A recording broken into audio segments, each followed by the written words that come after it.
We're back in Colchester and it is absolutely packed with history.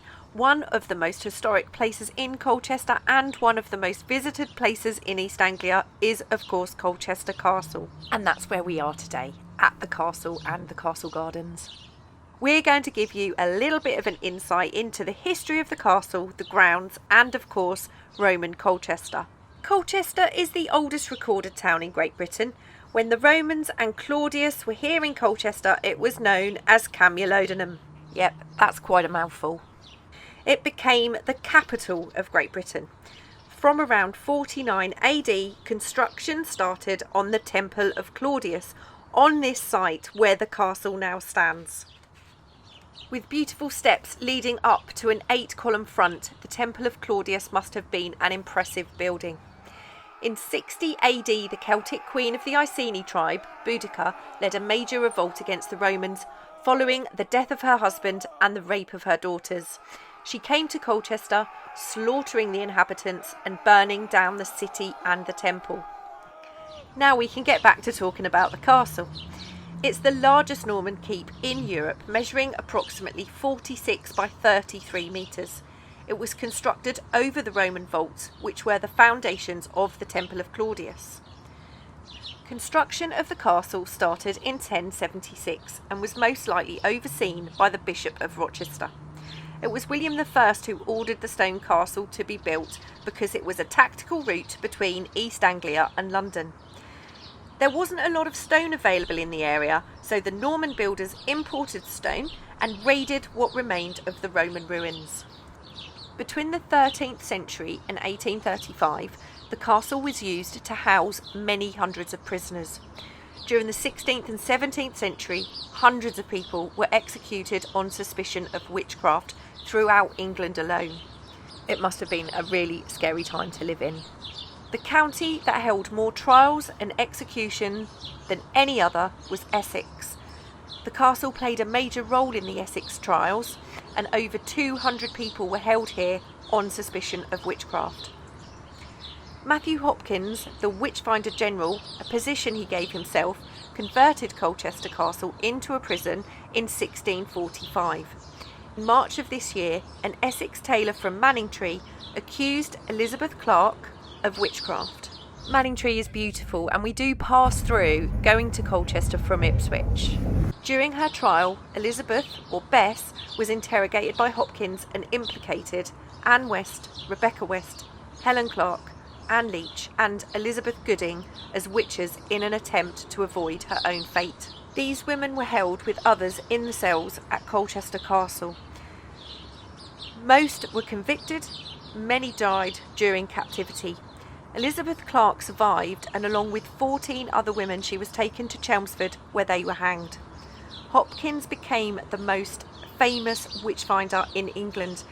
He was ruthless. He ordered the hanging of 19 women on just one single day. There is a memorial plaque in the castle gardens in commemoration of those held at the castle on suspicion of witchcraft, and many of those would have lost their lives. During the Second English Civil War in 1648, the Royalist army moved through East Anglia on its way to support the king.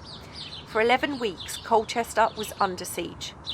The Royalists finally surrendered, and Sir Charles Lucas and Sir George Lisle, both Royalist leaders, were executed behind the castle by firing squad. A small memorial obelisk in the grounds marks this spot. Unfortunately, all of my footage seemed to completely miss the obelisk. I apologise. John Wheely, a local ironmonger, took ownership of the castle in 1683. He quickly decided to demolish part of the castle and sell the materials to local builders. His plan was not as profitable as he had hoped, so he stopped before the complete demolition and loss of the castle. Thank goodness, it would have been such a devastating loss. For several years the castle changed ownership, but was finally restored by the Colchester Member of Parliament, Charles Grey, when he was given the castle as a wedding present. This was in 1727. Grey added roof tiles, a library, a study, as well as enlarged some of the windows, and he also constructed a dome. Below the dome you can see a small sycamore tree. This was planted in 1815 by the town mayor's daughter. She lived in the castle and she planted the tree to commemorate the defeat of Napoleon at Waterloo. This fantastic castle began its life as a museum back in 1860 and is still home to an extensive collection of archaeological artefacts that really are worth a visit. There is a ditch around the castle, but because of the very sandy soil, the moat was never filled with water. The stone spiral staircase is one of the largest in Europe, and if you do one of the paid tours, you get to go up the staircase onto the roof, and you also get to go into the vaults which were the foundations of the Claudius Temple. It is truly worth taking one of those tours. The castle has many arrow slit windows, and in the Great Hall there are 2 fireplaces. This one is quite unusual, as you can see how the chimney splits in 2. This is one of the castle's guardrobes, and if you don't know what that is, it's a hole with a seat and a channel that leads to the outside wall. It's of course the castle toilet. This cauldron was found in Sheepen, Colchester. It's known as the Sheepen Cauldron. It's constructed from bronze sheet metal and was excavated from an oval pit in 1932. It dates back to around 1100 BC. It is one of the earliest found in Britain, and the other was found in Flatwell in Norfolk. Cauldrons like this would have been really important in the Bronze Age communities and would have been used for cooking feasts. It was believed to have been buried as part of a religious ceremony.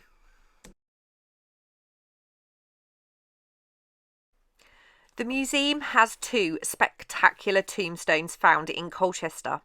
This one is the tombstone of Longinus, who was a cavalryman in the Roman army. This tombstone belongs to Marcus Favonius Facilis, who came to Britain as part of the original Roman invasion. There really are so many things to look at inside the museum. There's a large selection of armour and military relics, and also an impressive replica Roman helmet. On a more macabre note, you can also see 2 skulls, very probably Britons, executed in approximately 55 AD. The Roman community included slaves. Some worked in reasonable conditions and others were subjected to the use of chains, and this display can be seen. They were probably used during travel or as a punishment, and they do look pretty horrendous. Let's go back out into the gardens. The castle grounds of 27 acres is itself a Grade 2 registered garden of special historic interest. The second prominent building to mention and visit is the Hollytree Museums. The 3-storey Georgian townhouse was built in 1718 and finished in around 1719, but sadly the owner passed away before ever moving in. The house became the property of Sarah Crefeld, who then married Charles Grey. Do you remember him from our talk about the castle? Not only was he a Member of Parliament, but he was also a trustee to the British Museum. His mother-in-law, maybe because of this position, purchased the castle as a wedding gift for them.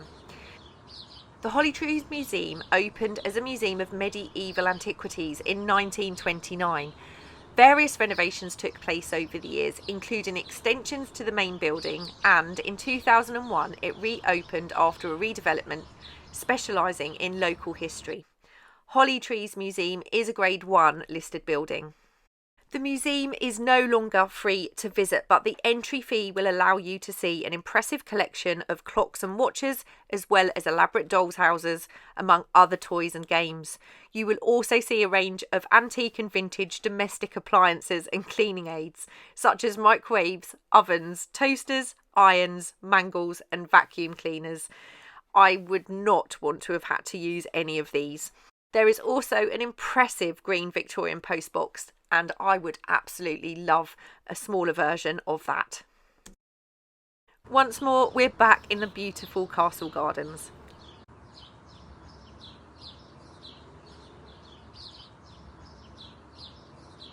This archway is what remains of a garden rotunda built in 1747 by Charles Grey. It's built with a mishmash of materials and is Grade 2 listed.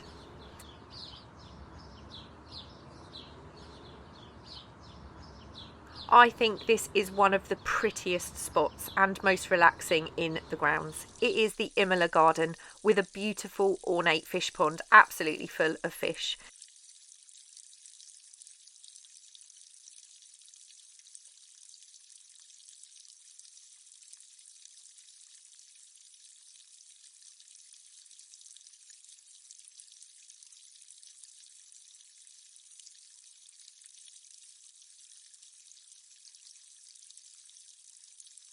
The Imola Garden was opened in 2007 to commemorate the 10th anniversary of the twinning of Colchester with Imola, the Italian city.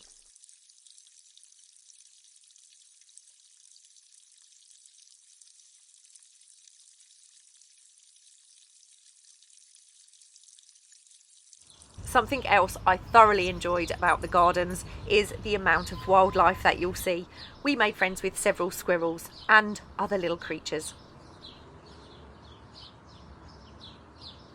Thank you so much for coming on our visit to Colchester Castle, the museum and the gardens. I really hope you enjoyed hearing a small amount of the history surrounding Colchester and the castle. Take care, bye!